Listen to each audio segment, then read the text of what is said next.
বিরতির পর স্বাগত। রাজ্যে প্রতিনিয়ত চুরিকাণ্ড সংঘটিত হচ্ছে। আবারও গতকাল এক রাতে এক জায়গার 5টি বাড়িতে চুরিকাণ্ড। ঘটনা অমরপুর বীরগঞ্জ থানার অন্তর্গত পশ্চিম মালবাসা এলাকায়।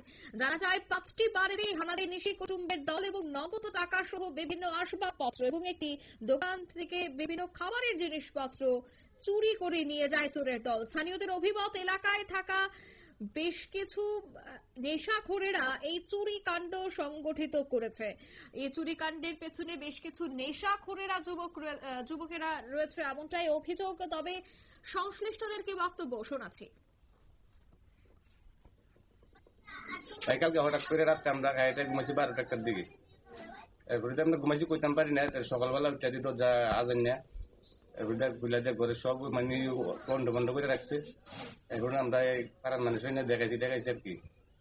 কি নিছে আপনার ঘর থেকে? প্রায় ক্যাশ টাকা 80,000 টাকার মতো আসিল।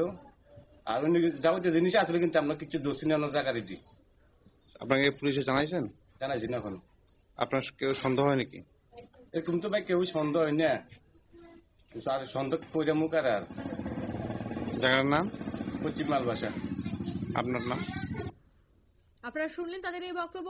অমরপুরের পশ্চিম মালবাসা এলাকায় এক রাতে পাঁচটি বাড়িতে চুরি এবং দোকানে চুরি। এই পুরো ঘটনায় আবারও পুলিশের নিরাপত্তা নিয়ে প্রশ্ন উঠছে। পুলিশ যদি তাদের দায়িত্ব সঠিকভাবে পালন করত, তবে কিভাবে এই ধরনের চুরি কাণ্ড সংগঠিত হচ্ছে? সামনেই তো রয়েছে দুর্গা উৎসব, আর দুর্গা উৎসবের আগে যদি এইভাবে চুরি কাণ্ড প্রতিনিয়ত বৃদ্ধি পায়, তবে সেক্ষেত্রে কিন্তু রাজ্য জুড়ে নিরাপত্তাহীনতায় ভুগবেন রাজ্যবাসী, এমনটাই অভিমত উঠে আসছে সংশ্লিষ্ট বুদ্ধিজীবী মহল থেকে। নিয়ে নিচ্ছি ছোট্ট একটি বিজ্ঞাপন বিরতির সঙ্গে থাকুন।